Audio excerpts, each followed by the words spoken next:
Hi everyone, here's the Book Chemist once again. Today I'm reviewing the New York Trilogy by Auster, which I reread recently after several years since the last time. Possibly Auster's most famous work, one of the most accomplished works of American postmodernism, late postmodernism, whatever you want to call it.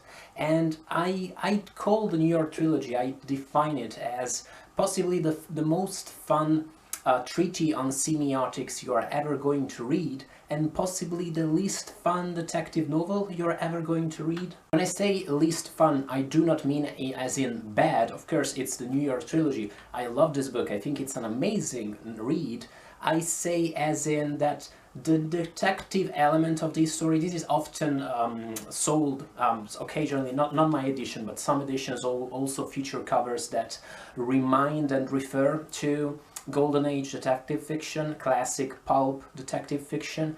The detective element of these three novellas that make up the New York Trilogy is not that well developed, and that's very much the point of this book. This is a book that raises several important questions about epistemology. Epistemology is probably the right pronunciation. It's a book that raises questions about the very process of researching things and being a detective and trying to draw up larger truth by collecting some symbols and some signs and by observing people and by trying to reconstruct a life from what you can observe. And it frustrates these attempts time and again, and each time these attempts are frustrated in so many different ways in each of these novellas. The book reflects anew on the way we produce meaning from life.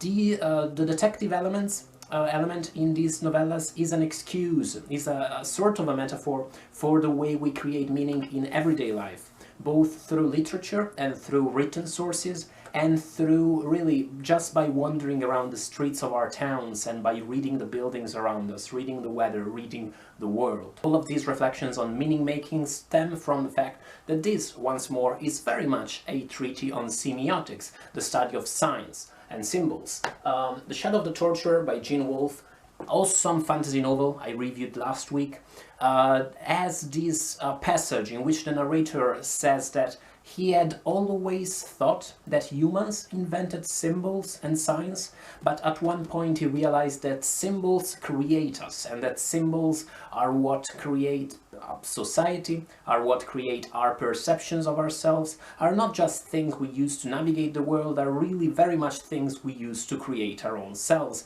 And all of this are as interesting as they are abstract concepts. All of these things probably tell you very little about symbols and very little about meaning making. That's because these are complex reflections and they are articulated very well and amazingly in the New York Trilogy. The action element of these novellas, the fact that these novellas all revolve around sort of detective plotlines, thriller plotlines, allows for these reflections to be very easily understandable, to always be anchored to a plot, to characters going on with their daily lives and trying to figure their shit out, basically.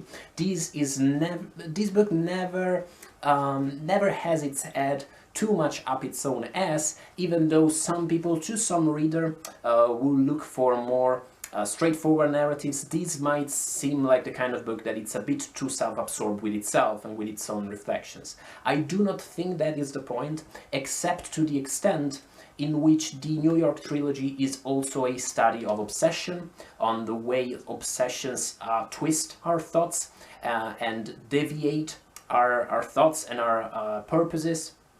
In that sense, this is a beautiful study of the process through which a person, even a normal, even a stand-up person, can become obsessed with a quest for truth, with a specific research or investigation. If this idea that this is a book that is a study of symbols, a treatise on semiotics, at the same time as it is, in a way, a detective novel, sounds familiar, that's because The Name of the Rose by Umberto Eco is exactly that, except that in The Name of the Rose, the investigation, the detective side of the equation is much more satisfying, if you ask me. But then again, it's The Name of the Rose, it's Umberto Eco, it doesn't compare. It has to be said that the New York trilogy also flows much faster than The Name of the Rose, mostly because it doesn't feature hundreds of pages of medieval politics. But what about the individual books that make up the New York trilogy? What about the 3 novellas that make up the book?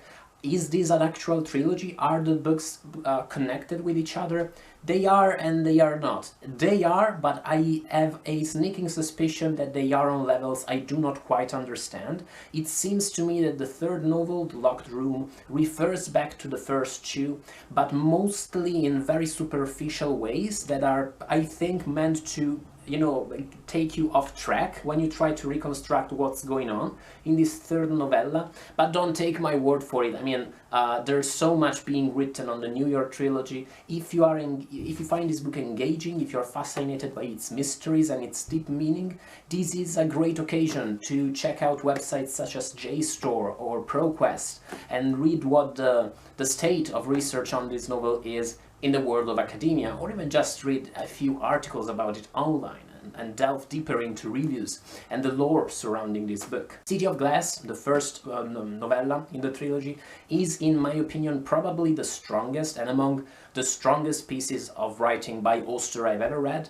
I think City of Glass is probably the best J.L. Borges story you're ever going to read outside of J.L. Borges' actual stories. One possible exception being The White Castle by Orhan Pamuk, which also questions in a very Borgesian way the way in which writing about lives changes yourself and changes the lives you're writing about, and all of these interesting self-absorbed literary topics. If you are a fan of Auster or the New York trilogy, by all means check out The White Castle. I do feel also that City of Glass is by far, of these 3 books, the one where the plot plays the most important role, where the plot is more interesting and more thrilling. It could have easily been used for a much different, very thrilling type of detective novel or even thriller, but it's fine that Auster used it this way, and do not make the mistake, as I'm telling you all these things, to imagine that the New York trilogy is without its satisfactions, even on the level of plot. There are some satisfactions of that sort to be found here, even though I wouldn't necessarily recommend it to someone just looking for a good detective novel. This is a good detective novel with an asterisk. That's why I said it's the least fun detective novel you're going to read. Ghosts, the second novella, is very, very dense and flows very slow, and it's, in my opinion, the most difficult of the 3. And The Locked Room, it's a bit of a mess, and it's glorious, but it's also complicated. All of these things do not mean, they are not meant to be criticisms of the New York trilogy.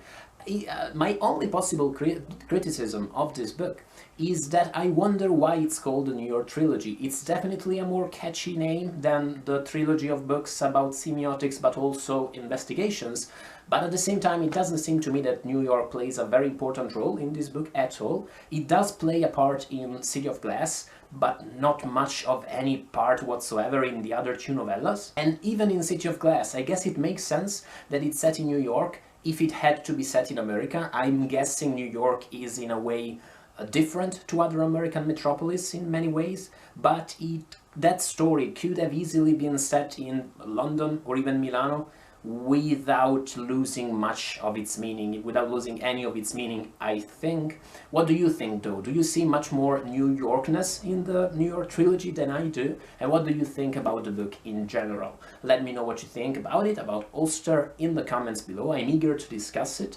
And thank you as always for watching. In a second, I'm going to, on the screen, you're going to find links to my review of The White Castle and to my review of Leviathan, another awesome Auster novel, which I liked recently and which I thought had that same type of Borgesian, self-absorbed, metafictional vibe.